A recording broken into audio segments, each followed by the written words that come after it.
wankan janaba kala biyu ne, akwai siffa na sunna na mustahabbi, akwai kuma siffa wanda in kai ta ka sauke wajibi, amma na farkon ya fi lada.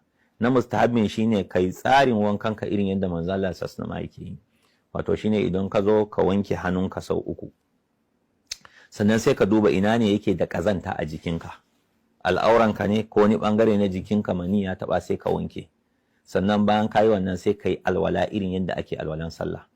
A alwalan nan ko ka wanke sau biyu ko ka wanke sau ɗaya ko sau biyu ko sau uku, domin duka ya inganta ana yin alwala da haka.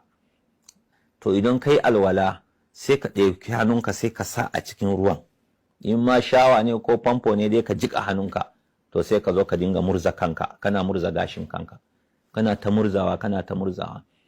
To wannan kuma hikimansa shine lokacin da mutum da yamma ta kama shi kofofin gashinsa suna buɗuwa, to don ya zuba ruwa a kansa, ruwa zai iya shiga cikin kofan gashin sai ya haifar masa da wani ciwon kai ko zazzabi. Amma in ya murza ba tare da ya ɗebo ruwa ba, duk kofofin gashin nan da su rufu, to shikenan sai ya ɗauki ruwa, sai ya ɗebi ruwa sai ya zuba a kansa sau uku, ya wanke kansa sau uku, haka manzon Allah sallallahu alaihi. Idan ya wanke kansa sau uku, to sai ya ɗebi ruwa kuma ya zuba a jikinsa, ya fara da ɓangaren dama daga sama sai ya yi ƙasa, ko ina ya samu ruwa, sai ya zo ya kwara ruwa a jikinsa kuma daga ɓangaren hagu nan ma ya yi ƙasa, ko ya cuccuɗa ko kar ya cuccuɗa wankansa ya yi. In duka jikinsa ya samu ruwa ko ina da bayansa da gabansa, amma da ɓangaren dama zai fara ya ƙare da ɓangaren hagu, kuma daga sama zai fara sannan ya yi ƙasa, shikenan wankansa ya ƙare. Ya yi wankan janaba irin wanda aka fi so, shine sifatul fadila kenan, siffa wanda take da falala. Sannan akwai ɗaya kalan wankan janaban, shine kai wankan janaban ka kamar yadda ake wankan wato jin sanyi. Inda ake wankan jin sanyi haka za ka yi wankan janaban ka, amma da niyan wankan janaba. Idan mutum yana jin zafi yana son ya ji sanyi, zai je kwara ruwa a jikinsa kawai, sai ka ji mutum ya ce bari in kwara ruwa a jikina. To shikenan in kai irin wannan wankan ko ina ruwa ya taba jikinka da niyan wankan janaba, janaban ka tayi.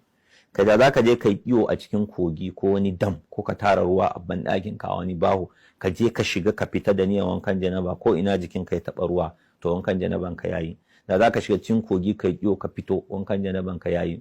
Da za ka je ka buɗe shawa ta dinga zuba ta jika ka gaba ɗayanka da niyan wankan janaba, wankan janaban ka yayi. Da ruwan sama dai taho kaman da bakin ƙwarya, ka je ka fita waje, janaba ta kama ka, sai ka fita waje da niyan wankan janaba, ka jike jigab sai ka dawo, shikenan wankan janaban ka yayi. Ko ka je ka tari wani indororo ya jika ka gaba ɗaya jikinka da niyan wankan janaba, to wankan janaban ka yayi.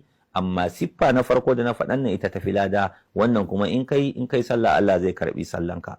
Wannan a takaice shine bayani akan abin da ya shafi wankan janaba. To sai matsalar mu ta biyu ita ce ta